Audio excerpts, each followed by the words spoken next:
Hello, good morning. My name is Thomas Castro. This morning I'll be talking to you about steroids. Now what do I mean by just steroids? I mean that steroids have many positive, significant medical uses, other than the negative effects that people know as performance-enhancing drugs.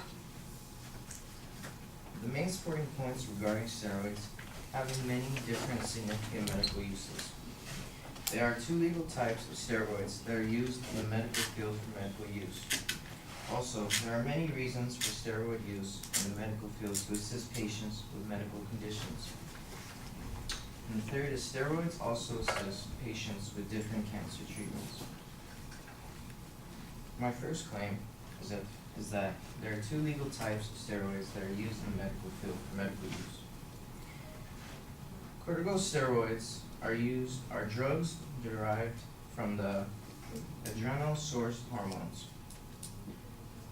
Affects the immune system and helps suppress inflammation.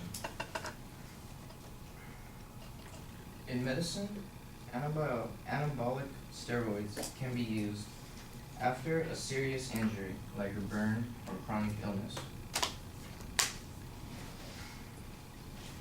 Now my second claim is that steroids assist patients with different medical conditions.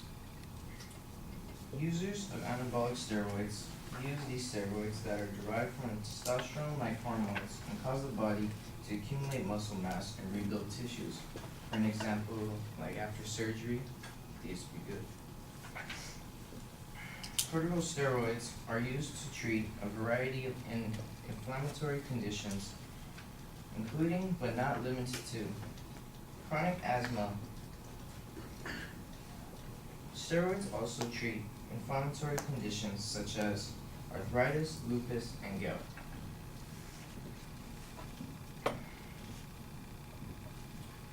Now my third claim is that steroids also assist in cancer treatment.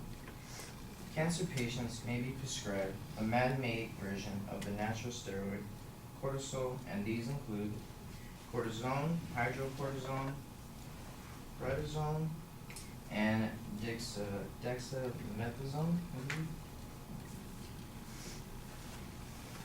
Cortisol-type steroids prescribed for cancer treatment are different from anabolic steroids. But patients still need to take them under the close supervision of their doctor or medical specialist. Now, steroids can help save many lives, but with steroids, it can help with treatment in a variety of ways.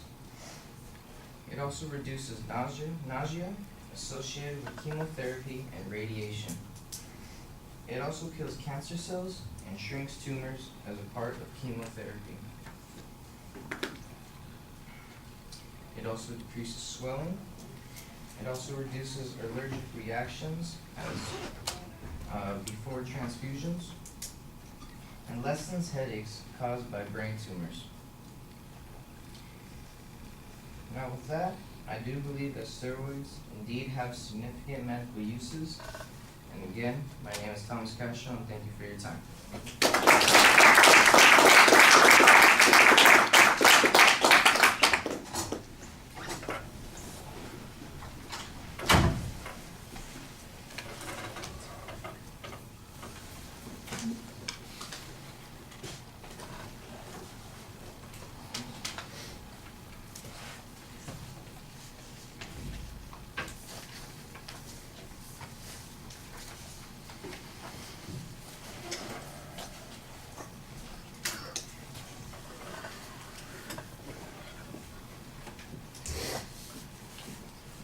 All right, Thomas, we know what the subject is. It's not as clear as to what your proposition is. I know that you're talking about medical uses of steroids. I'm not exactly sure what the claim is. At the end of the speech, I do think that you have a much clearer statement of the proposition, and that helps a bit. I'm still not quite clear on what the controversy on this is. It sounds to me, for the most part, like you're giving us a description of what the medical applications are of steroids. And I didn't know that anybody denied that there were medical applications of steroids, that there was any doubt that it would be useful in all of the kinds of treatments that you're talking about. In fact, in order to be made available for those purposes, it has to be FDA approved and there has to be research on it. So it seems to me like it's unlikely that there's any controversy on those particular points. Your speech ends up sounding then like kind of a brochure or a listing from an encyclopedia of all of the potential things that steroids can be used for. So what is the controversy here? The controversy on steroid use usually has to do with whether or not it is being used appropriately, whether or not the illicit uses for performance enhancement, for example, are dangerous, whether it is adequately controlled, whether it has a substantial impact on the performance of athletes and those sorts of things. And I was kind of expecting that if you're going to make an argument that you would deal with those sorts of controversies, but I didn't get any of that. It's very clearly structured, and I like that. You signposted each of the points as you got to it. None of those signposts, though, make a declarative inference. They simply tell us what the information is under the point. They don't make a claim, making an inference that goes beyond what you're about to describe. So as a consequence, like I said, it sounds a lot like an informative speech on steroids rather than an argumentative speech about some controversy related to the use of steroids.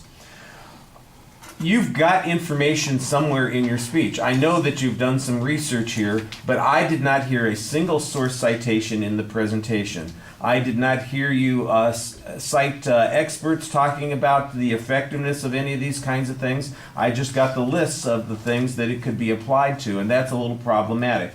Some of the factual data I don't think there's a lot of controversy on, so I'm willing to give you credit on the idea that steroids are used in these particular sets of circumstances, that the question of how effective they are or whether or not they're needed is never really developed here. And so that's another place that maybe there could be some argument, but I didn't think that there was anything jumping out at me that showed me that this really fits the subject matter that we've been working on.